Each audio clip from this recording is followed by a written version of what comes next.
கள்ளக்குறிச்சி மாவட்டம் தியாகதுருகம் அருகே வட துரசலூர் கிராமத்தில் சிறுமிகள் உட்பட 7 பேருக்கு எலிக்காய்ச்சல் பாதிப்பு ஏற்பட்டிருப்பதால் கிராம மக்கள் அச்சத்தில் இருக்கின்றனர்.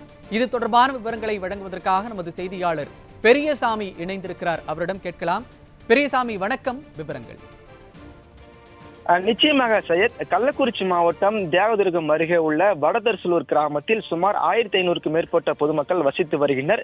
இந்த நிலையில் மூப்பனார் கோவில் தெருவில் பகுதியில் வசிக்க வந்த பொதுமக்களுக்கு சிலர் ஆண்கள், பெண்கள் மற்றும் சிறுவர்கள் உள்ளிட்டவர்களுக்கு, அதாவது அக்ஷயா, திவ்யா, வெற்றிவேல், குபேந்திரன், இனியா, பிரபாவதி, கலைவாணன் உள்ளிட்டோருக்கு வாந்தி மயக்கம் ஏற்பட்டு லேசான காய்ச்சலால் அருகில் உள்ள தியாகதுருகம் அரசு மருத்துவமனையில் அனுமதித்த நிலையில் அவர்கள் மேல் சிகிச்சைக்காக கள்ளக்குறிச்சி அரசு மருத்துவக் கல்லூரி மருத்துவமனையில் தீவிர சிகிச்சை பிரிவில் அனுமதித்த இவர்களை மருத்துவர்கள் சோதனை செய்த போது குடிநீரில் கால்நடை தொற்று ஏற்பட்டுள்ளதால் இவர்களுக்கு வாந்தி மயக்கம் ஏற்பட்டுள்ளதாகவும், மேலும் இந்த காய்ச்சல் அதிகரித்ததால் ரத்த சோதனை செய்த போது எலிக்காய்ச்சல் எனவும், இந்த காய்ச்சல் குடிநீரால் தான் ஏற்பட்டது எனவும் மருத்துவர்கள் தெரிவித்து வருகின்றனர். எனவே மருத்துவமனையில் அனுமதித்த இவர்களின் உறவினர்கள் தெரிவித்து வருவதால் பெரும் பரபரப்பு ஏற்பட்டுள்ளது. குறிப்பாக தியாகதுருகம் அரசு மருத்துவமனையில் இருந்து மருத்துவர்கள் இந்த செய்தி கேட்ட பிறகு மருத்துவர் குழு வடதர்சலூர் கிராமத்தில் மருத்துவ முகாமிட்டு பொதுமக்களுக்கு தீவிர சோதனையும் தற்போது செய்து வருகின்றனர். மேலும் மூப்பனார் கோவில் தெருவில் அடிக்கடி குடிநீரில் சாக்கடை தொற்று கலந்து வருவதாக பலமுறை